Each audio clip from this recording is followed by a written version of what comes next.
All right, so today we're diving into what might just be the biggest bet in human history. And it's all being placed by one guy, Sam Altman, the face of OpenAI.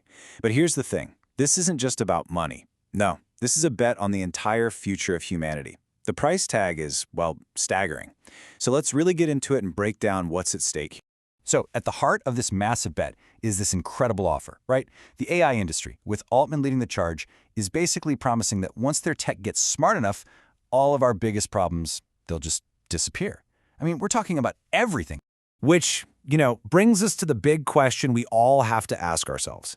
He's putting a deal on the table, a huge all-or-nothing kind of trade. So, should we take it? And, do we even get a choice in the matter? Okay, to really wrap our heads around the scale of this thing, let's talk numbers. Let's talk cost. OpenAI says they're going to spend over $1 trillion on AI infrastructure, and that's just in the next 8 years. Now, to put that into perspective, their current revenue is less than 1% of that. This isn't just ambitious, folks. This is a total financial moonshot. So, to really figure out what's going on here, we're going to break this whole deal down piece by piece.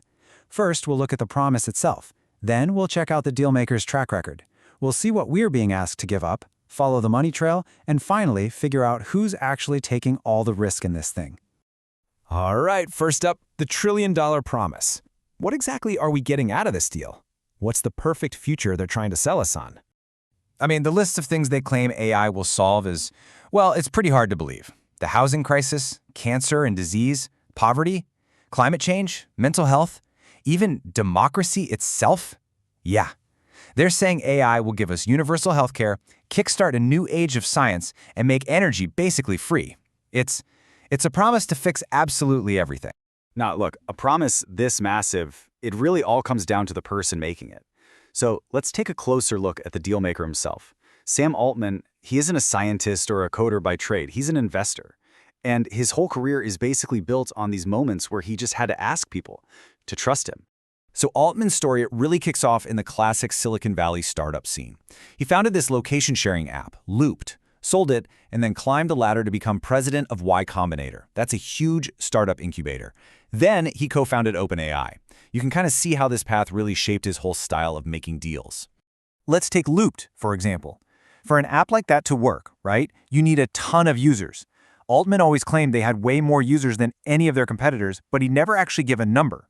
So when Reuters reported they only had about 500 users left near the end, he shot back, saying it was 100 times that, and promised he'd show the proof. But, well, that proof never showed up. And this kind of became a pattern, you see.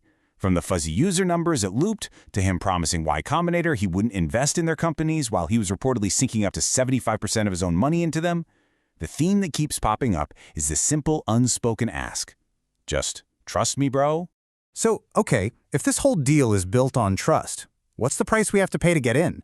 To reach this AI paradise, Altman is asking all of us as a society to put all our eggs, and I mean all of them, into one single basket. And what does everything really mean here? Well, it's our data, our writing, our art, all of it, to train these models. It means gobbling up vast amounts of electricity, water, and other natural resources. It means building out a global infrastructure, using public money, and maybe the biggest ask of all, our forgiveness for all the stuff that's going to go wrong along the way. Like job losses and deepfakes.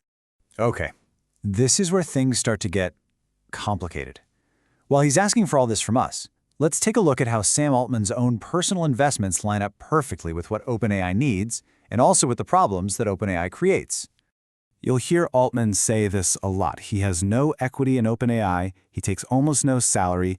He's kind of painting himself as this, a benevolent billionaire, a Batman figure, just doing it for the good of humanity. But as we're about to see, you don't actually need to own the company to make a whole lot of money from it. So conflict of interest number one, data. These big AI models, they need an insane amount of data to learn. Well, it turns out Sam Altman is a major shareholder in Reddit, and he used to be on their board. Back in 2015, he cut a deal that let OpenAI just scrape everything ever posted on the site. And this was after he had apparently broken a promise to give 10% of Reddit's value back to the users who created all that content in the first place. Then there's conflict number two, energy. AI is just unbelievably power-hungry. Altman himself has said that OpenAI wants to build enough power capacity to match the electricity use of the entire country of India. And, surprise, surprise, he's also a heavy investor in nuclear energy companies, firms like Helion and Oklo, who are perfectly positioned to one day sell all that power. Conflict number 3. Oh, this one's a classic. AI creates a whole new world of risks, right? Deepfakes, sophisticated scams, hacking, you name it. Well, guess what? Altman is also invested in a bunch of companies that sell protection against those exact threats. We're talking identity verification, AI insurance. It's kind of like if Batman didn't make money from fighting crime, but he sold Batmobile crashed into my house insurance on the side. And that brings us to the last big conflict, job loss. We all know AI is going to make a lot of jobs obsolete. So what's Altman's solution? Well, it's a universal basic income, paid out through a crypto project called WorldCoin, which, you guessed it, he also funded. And to get your UBI, you have to scan your eyeball into one of their weird silver orbs. So he's not just proposing a solution, he's proposing a solution that he owns. Now all of this, it takes a ridiculous amount of investment. But have you ever stopped to ask where all that money is really going? Well, that leads us to this idea of a circular AI economy. Let's look at the Microsoft deal. It's the perfect example. So Microsoft invests $13 billion in OpenAI. Huge headline, right? But then OpenAI just turns around and spends a huge chunk of that cash on Microsoft's own cloud services. See what's happening? The investment money flows right back to the person who invested it, pumping up their own revenue. It's a perfect circle. And it's not just a one-off thing with Microsoft. No, this is the pattern. NVIDIA invests billions, and then OpenAI uses that money to buy NVIDIA's chips. There are similar deals going on with AMD, with Oracle, you name it. A lot of this so-called investment in AI is just money moving around in a circle between a handful of giant tech companies. Okay, so all of this leads us to the final and honestly the most important part of this whole deal. With all this cash just sloshing around in a circle and all of our society's resources on the line, who is the one really taking the risk here? What happens if this whole grand experiment fails?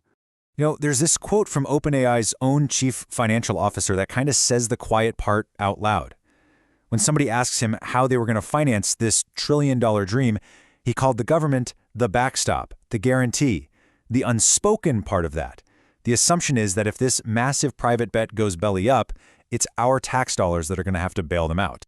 So that really leaves us with one last thing to think about. We are being asked to put all of our eggs, our data, our resources, our economy, our whole future into this one single basket. And it's all based on the promises of one guy. So the real question isn't just about the eggs. It's about who is actually holding the basket.